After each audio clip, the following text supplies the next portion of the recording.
আসলাম মায়ের রান্না করে। আশা করি আপনারা ভালো আছেন। আলহামদুলিল্লাহ আমিও ভালো আছি। আজকে রান্না করব হলো কচুরমুখী দিয়া ইলিশ মাছ দিয়ে পাক করব। দেখেন কিভাবে করি। আগে তেল দিয়ে দিব। কাঁচা মাছ রান্না করব, ভাজবো না।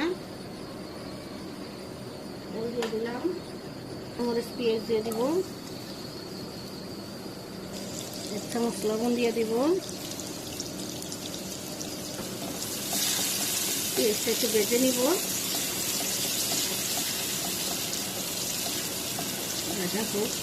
ভাজা হয়ে গেছে, একটু পানি দিয়ে দিব। পানি দিয়ে মশলা দিয়ে কষানো।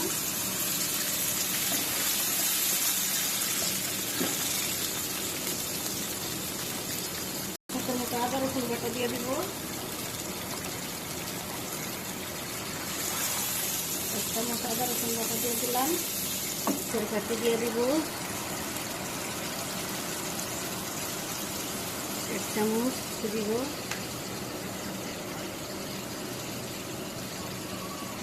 1 চামচ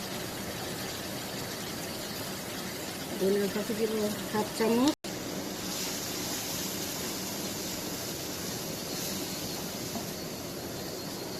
কচুরমুখী দিয়ে দিব, কষাবো।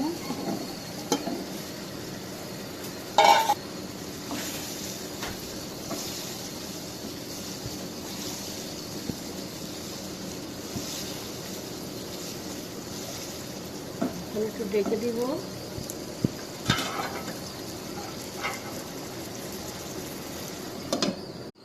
আবার একটু নাড়া দিয়ে দিব। এখনো কষানো হয়নি।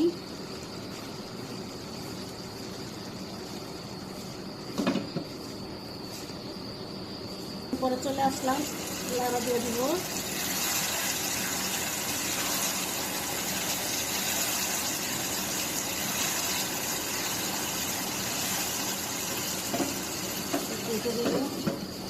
কিছুক্ষণ পরে চলে আসলাম, ভাজা ভাজা হয়ে গেছে। তেল দিয়ে দিব।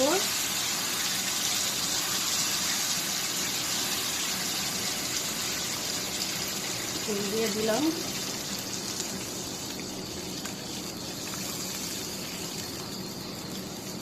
উতরাইলে মাছ দিব।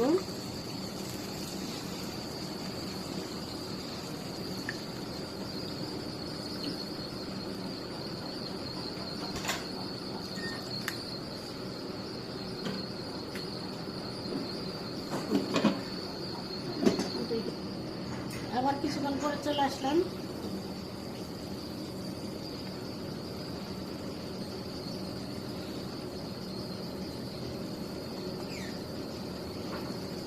এখন মাছ দিয়ে দিব।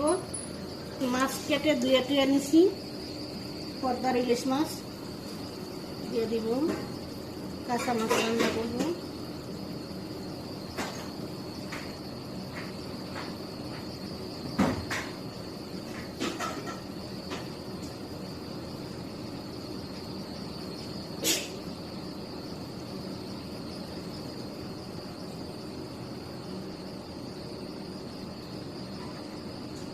এখন ঢেকে দিব।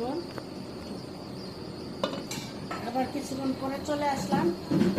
একটু লাড়া দিয়ে দিব সামান্য, বেশি লাড়বো না, মাছ ভেঙে যাবে।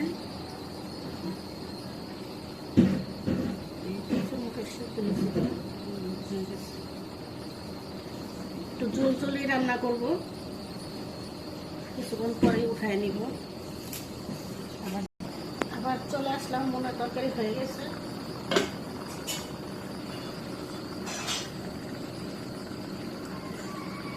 তরকারি হয়ে গেছে, এখন চুলা নিভাই দিব।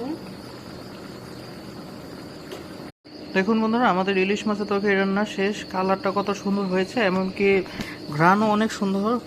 এভাবে রান্না করে খেয়ে দেখবেন, অনেক ভালো লাগে। আমাদের ভিডিওটি যদি আপনারা ভালো লেগে থাকে অবশ্যই লাইক শেয়ার সাবস্ক্রাইব করবেন, কমেন্ট করে জানাবেন।